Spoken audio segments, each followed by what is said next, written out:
Hello from Florida. We are here at the studio of Freddie Moretti. You know him. He has been good to so many on YouTube. He has been so good to me. Let's see what's going on in Freddie Moretti's studio today. Invited into Freddie's studio. What's going on in your studio now? Oh, just walking around. Okay. I love seeing that. Yeah, this is great. Let's close. Well. Yeah, we can close the door. We'll put some of the noise behind. Always something going on outside the window. Turn this off right now, actually. Yeah. Yeah, well, that's nice. You've got this off your garage, a cool little refuge. When so many people were locked up last year, you must have been in paradise here. Oh, I'm in Florida, but, you know, paradise would be further north. Okay. Pennsylvania. Yeah, Pittsburgh. But I'll take Florida, even with the heat.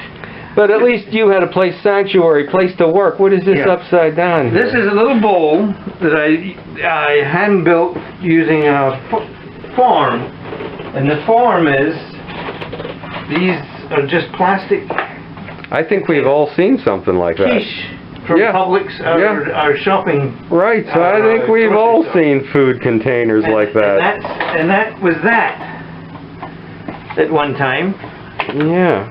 Well, that's a handsome little piece there. What I did the first time was I just turned it upside down and I draped the slab over it. Scissors. Look at that. Yeah, you have got everything at reach. And you know, I think there's something to be said about a small kitchen and a small studio where you do have everything within reach. So you can sit back on the swivel chair, which is really good, and go from kiln to we'll have to look at a new kiln here. Yeah, that's mine. And kiln furniture, my little kiln glazes. In one of our past videos on a visit here, you showed us the trimming area back there. And what is the wheel you use for trimming? Trimming, I use a clay boss. Yeah. And that I picked up used. And with my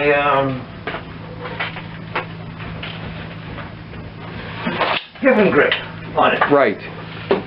And that's all I do. I enjoyed using that the last time and finding out how that works. And then around the corner we got the messy part, the sink. The sink and the buckets. And the buckets, reclaim area. Reclaim area. This I got from my niece who moved to New York. Had got this cone 7 clay, and it was as hard as a rock. Yeah. So I suspended. I put some water in, and then I suspended it in a bucket, 5-gallon bucket, for a couple of days. Oh, in the bag. In the bag. Oh, so that forces it in a little bit. The pressure of the water. The pressure of the water forces the water that you've got inside the bag into the clay, and you can see it. This is the new. I've got that's an exhaust down there. Oh, wow. So whenever I've got the small kiln running, I turn this on.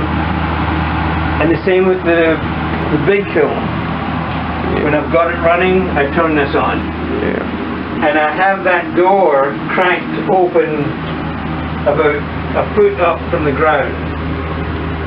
And that way I've got air circulation coming through the studio. And this is a little garage. This is what they call a golf cart garage. Golf cart garage. For a golf cart community. Right. And you know, this is a very traditional pottery. That we see that Simon Leach has a garage pottery. And it seems that his father, David Leach, had a garage pottery. So many of us, small-time, amateur, semi-professional potters, are living traditional pottery history and don't even realize it. Well, I've just come up with something new that I got an idea from Pottery Studio on Facebook. Someone asked about using a downdraft system for when they're trimming, so your dust is kept down. So I've got my exhaust there. Yeah. I've got a rubber matting coming in with long magnets, and I'm going to attach this to the rubber matting, and Very nice. attach it to there, and in here I've got the hose coming out of here. This is a screen, so whenever I'm scraping any dusty stuff, it'll get drawn down and out of the building. Well, you would be, to have you, any production potter, it would be their dream to have you working in their studio to make things efficient, make things clean, make things work smoothly, make all the odd little bits that we don't get to because we're too busy making pots. Well, that's the thing. I'm so lucky because I'm not pressured into making.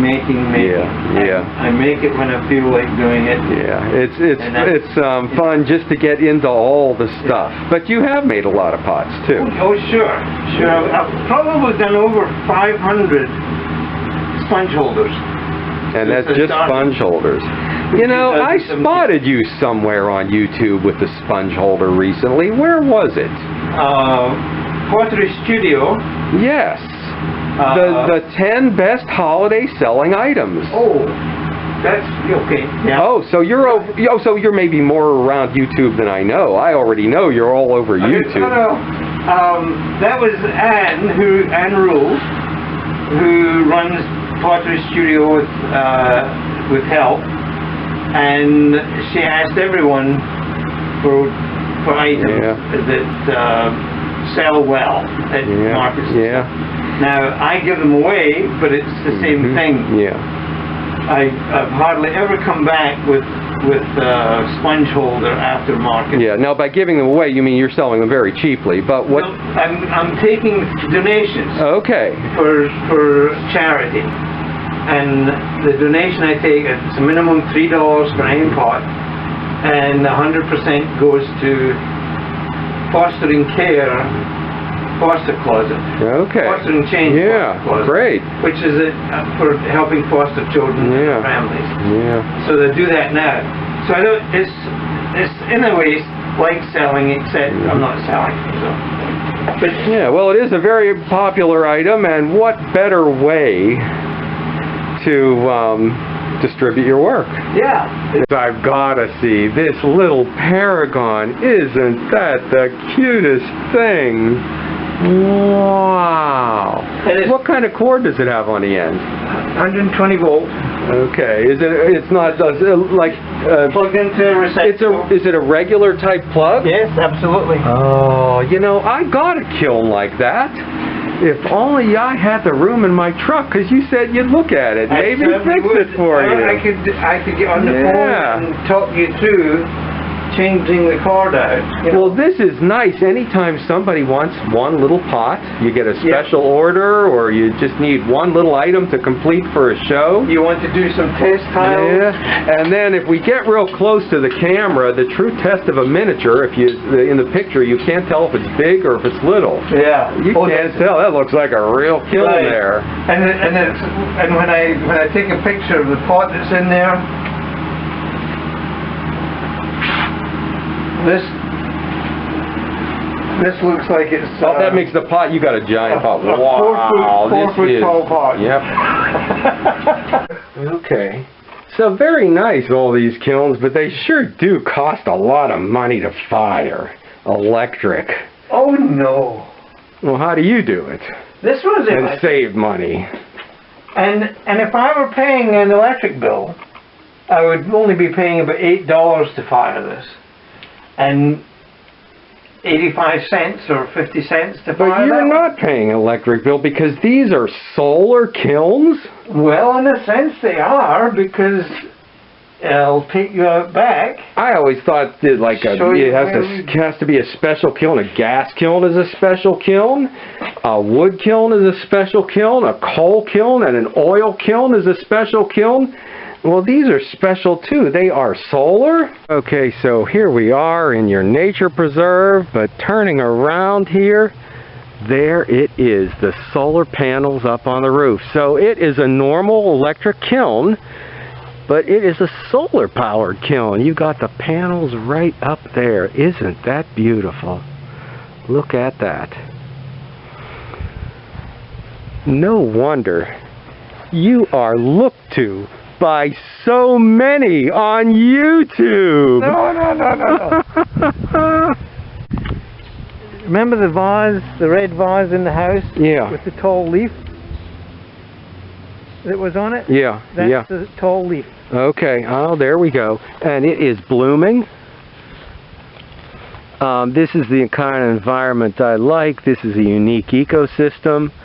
This is something that where I'm at in Florida, it was completely done under by canal systems.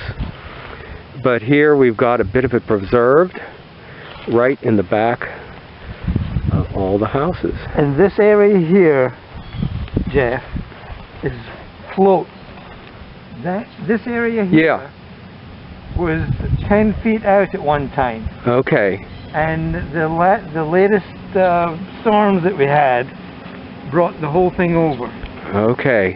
And later on, it'll probably get moved back out. It's just one big floating island.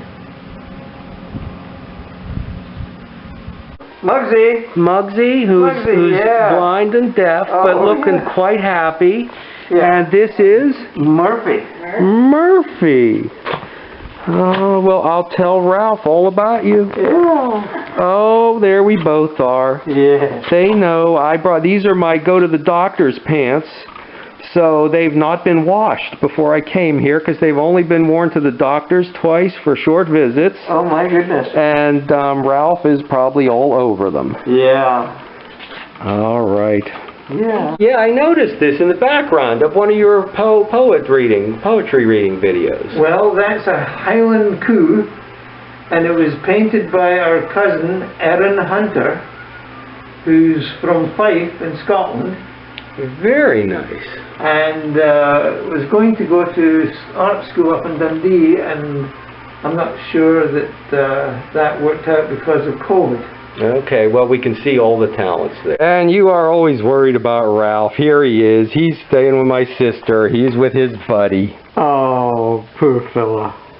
Oh, he's happy. Yeah. Okay, I can't wait to stop back and see what's going on in Freddie Moretti's studio next year. All right, Jeff, take care.